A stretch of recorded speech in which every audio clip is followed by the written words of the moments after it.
కాబట్టి ఏశావు చేసిన ఘోరమైన సరిదిద్దుకోలేని తప్పులు లాంటివి చేస్తాము.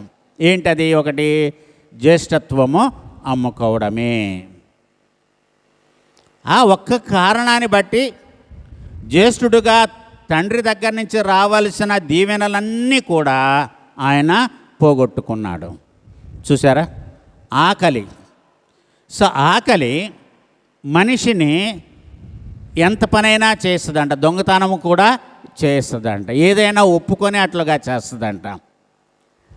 సో ఎక్కడ ఏ విషయాల్లో దెబ్బ కొట్టాలో మనిషిని, ఆ 3 విషయాలు సాతానికి బాగా తెలుసు. కాబట్టి యేసు ప్రభు వారు ఉపవాసం ఉన్నప్పుడు 3 రకాలైనటువంటి ఆశలు చూపించింది, శోధనలు ఆయనకి కలుగజేసింది కదా. ఈ రాళ్లను రొట్టెలు అయ్యేట్లుగా మార్చుకొని నువ్వు తినమంది. అప్పుడు యేసయ్య చెప్పాడు, మాత్రము కాదు కానీ దేవుని నుండి వచ్చు ప్రతి మాట వల్ల నరుడు జీవించును అని వ్రాయబడి ఉన్నది. ఇది ఎక్కడ చూస్తామంటే మనము ద్వితీయోపదేశ కాండములో మనము చూస్తాం.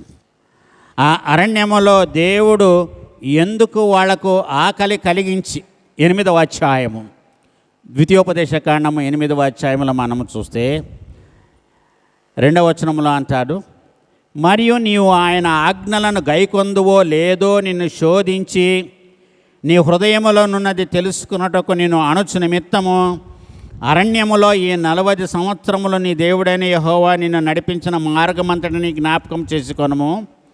ఆహారము వలననే గాక యెహోవా సెలవిచ్చిన ప్రతి మాట వలన నరులు బ్రతుకుదురని నీకు తెలియజేయుటకు ఆయన నిన్ను అణచి నీకు ఆకలి కలుగజేసి నీవే గాని నీ పితరులే గాని ఎన్నడెరుగని మన్నాతో నిన్ను పోషించెను అని అంటున్నాడు.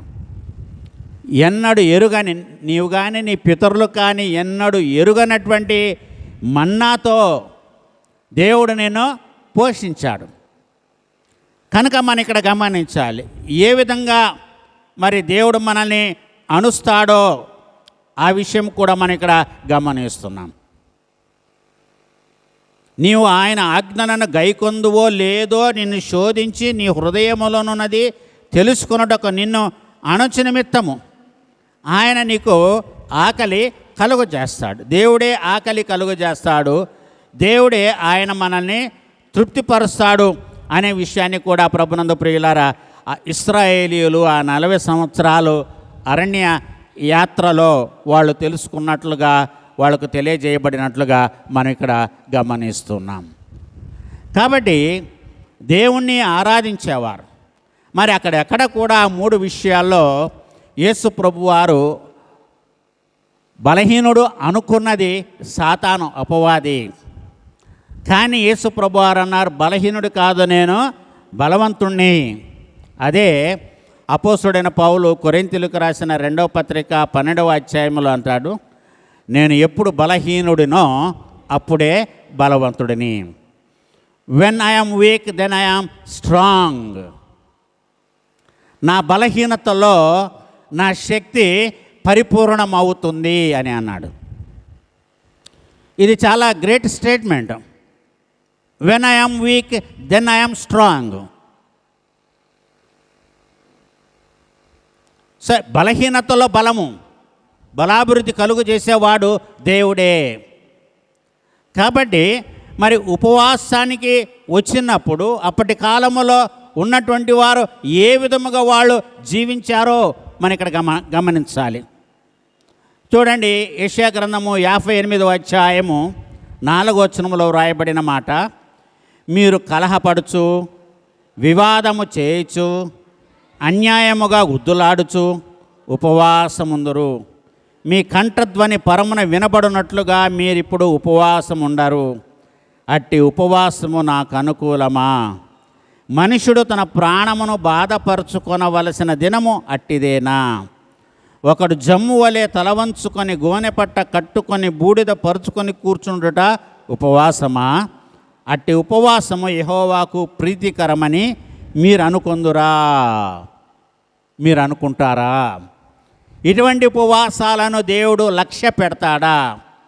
ఎప్పటికీ కూడా దేవుడు అటువంటి ఉపవాసాలను ఆయన లక్ష్య పెట్టే దేవుడు కాడు ప్రభునందు ప్రియులారా. కాబట్టి అంటున్నాడు, మీరు చేయవలసినటువంటి పనులు ఏంటి? దుర్మార్గులు కట్టిన కట్లను విప్పుటయు, కాడిమాను మోకులు తీయుటయు, బాధింపబడిన వారిని విడిపించుటయు, ప్రతి కాడిని విరుగగొట్టుటయు నేను నేర్పరచుకునిన ఉపవాసము కాదా? సో ఇవి చేయండి మీరు. ఇదే, ఇంతకంటే గొప్ప ఉపవాసాన్ని నేను కోరుకోవట్లేదు. Break the yoke, break the burden of your neighbour. మీ ఇరుగు పొరుగు వారి యొక్క కట్లను తెంచండి, కాడి మోకలు తీయండి, దుర్మార్గులు కట్టినటువంటి కట్లను విప్పండి. సో దుర్మార్గులు కట్టేటువంటి కట్లు ఏంటి? దుష్టుల ఆలోచన చొప్పున నడువక, పాపుల మార్గమున నిలువక, అపహాసకులు కూర్చుండు చోటను కూర్చుండక. ఈ 3 విషయాలు అవి చెయ్యకుండా ధర్మశాస్త్రాన్ని దివారాత్రములు ధ్యానించాలి.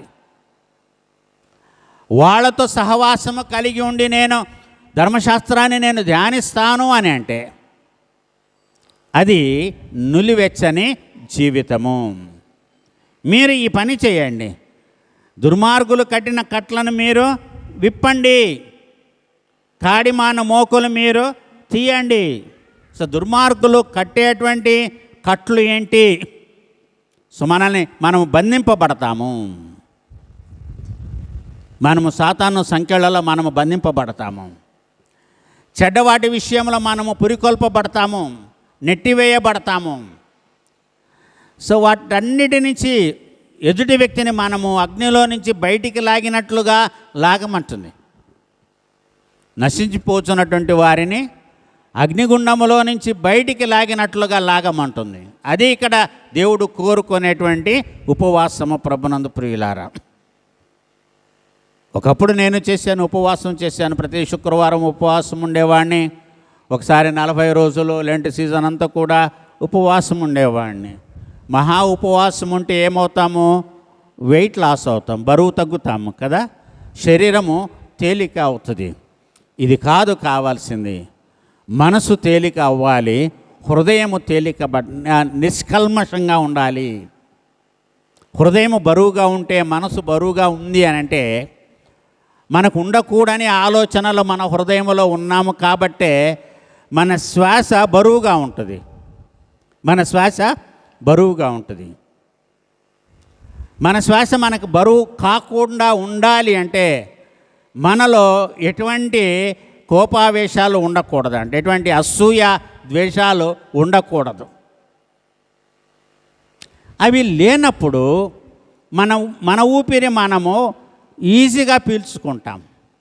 మనం ఊపిరి ఈజీగా పీల్చుకోలేకపోతూ ఉన్నామంటే మనం ఏదో ఆలోచిస్తున్నాం,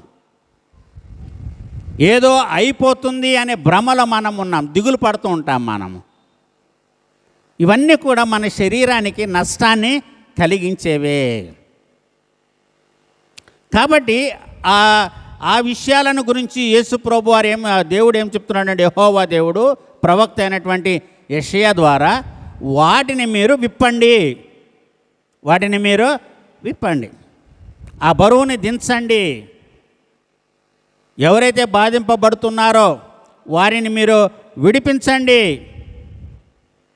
ఇది చేస్తే చాలా మీరు గొప్ప ఉపవాసము మీరు చేసినట్లే. మీరు అన్నం తినడము మానుకోక్కర్లా, నీళ్లు తాగడము మానుకోక్కర్లా, మీరు బరువు కూడా తగ్గక్కర్లేదు. జస్ట్ ఈ క్రియలు ఈ పనులు చేసే చాలు మన ఉపవాసం చేసినట్లే. ఎదుటి వ్యక్తి పట్ల దురాలోచన లేకపోతే, ఎదుటి వ్యక్తి నాశనం కావాలని కోరుకోకుండా ఉంటే, ఎదుటి వ్యక్తి పట్ల అసూయ పడకుండా ఉంటే చాలు. వారి ఎదుగుదలను చూచి, ఒకవేళ వారు చెడ్డవాళ్ళైతే వారి గురించి ప్రార్థన చేయండి. అందుకనే కొండ మీద ప్రసంగంలో యేసు ప్రభువారు చెప్పిన మాట మత్తయి సువార్త 5వ అధ్యాయము 43వ వచనము నుండి ఆ 47వ వచనం వరకు మనకు చదవబడినటువంటి యొక్క సువార్త వాక్యంలో చెప్పబడినటువంటి మాటలు ఏంటి?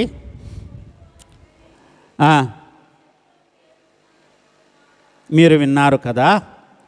నేను మీతో చెప్పున్నదేమనగా, మీ పరలోకమందున్న మీ తండ్రికి కుమారులయుండునట్లు మీ శత్రువులను ప్రేమించుడి, మిమ్మల్ని హింసించు వారి కొరకు ప్రార్థన చేయండి.